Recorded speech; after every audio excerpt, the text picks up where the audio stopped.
Nicholas McCarthy knew from the age of 14 that he wanted to become a professional pianist.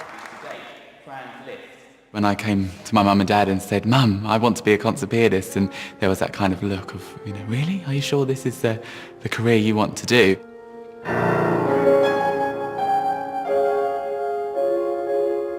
Before Nicholas was born, there was no indication that there was anything wrong.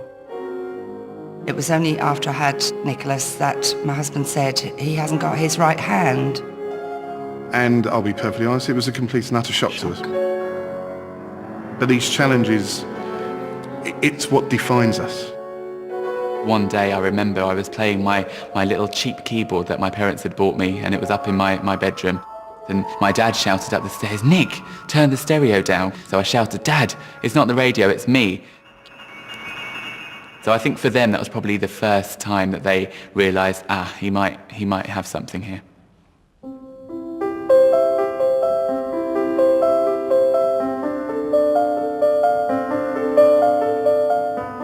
I think we're both just so proud of his achievements. Everybody has something within him. And Nicholas has been tremendously lucky that he found the thing that God put him here to do. You do not have to be defined by your disability. It's about what you do with that disability and what you do with the things that God has given you.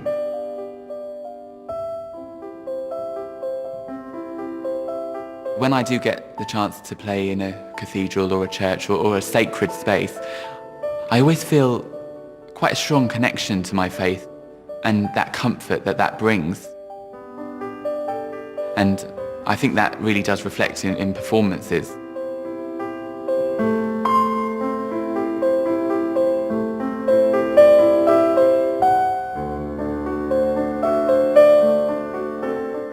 It wasn't the easiest of journeys to try and cope with, and a lot of doors were closed on me. But I think my attitude to life in general is always to never give up. I do feel that I've been put here for a reason, to show others that they can achieve their goals even because of a disability or whatever their situation is. And I think that is what I take great solace from, is inspiring people to not give up with what they want to do.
Today we're used to seeing the Middle East in the news headlines, but the alleged persecution of Christians there isn't always reported.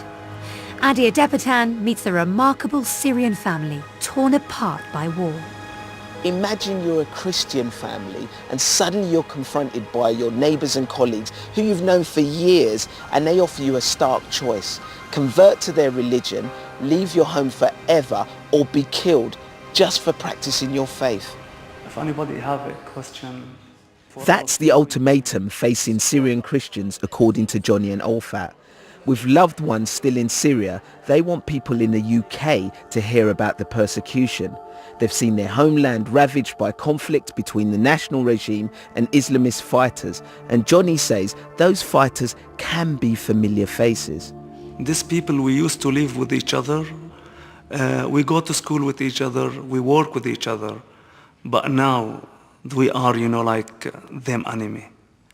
You have to convert to Islam or you have to pay money because they protect you, or you have to leave or you face death. Johnny and Olfat know just how real this threat is. They've recently helped their elderly parents escape war-torn Aleppo, but that leaves behind Johnny's brother and young family. Today, they're anxious to hear if everyone survived the latest bombings overnight. Sometimes there's no power, like sometimes there's no internet as well. It depends, what the situation. We're trying all methods, internet, phone. I can see how they're all worrying here.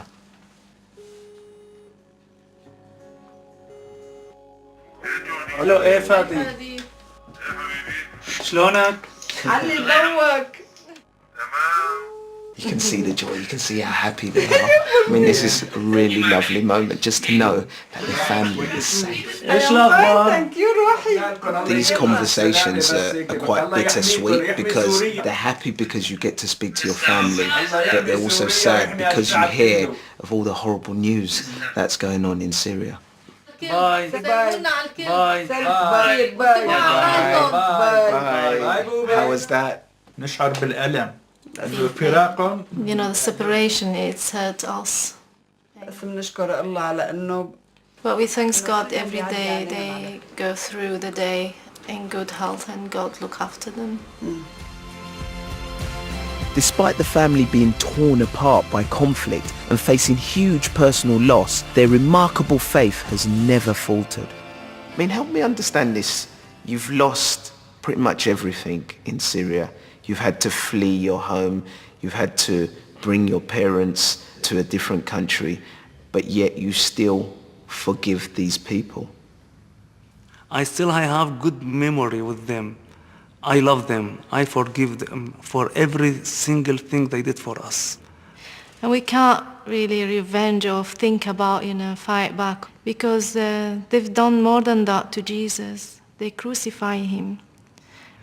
We have love in our heart. It's not weakness. The love is power, and we love them. We are not scared from them, even if we lose our life. But the love will still continue. Our God is love. I pray you'll be alright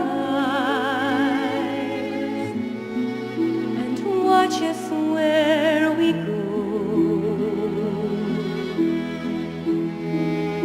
and help us to be wise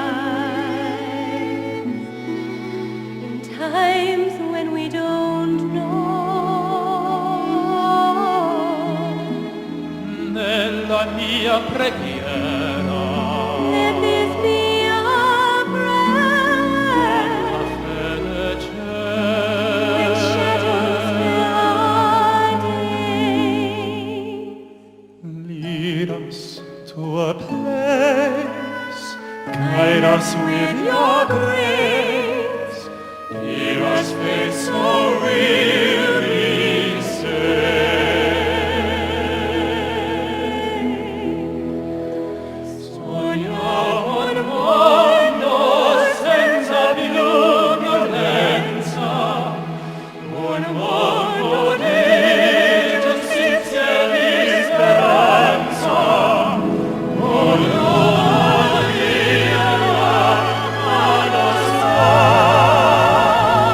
Vicino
grace.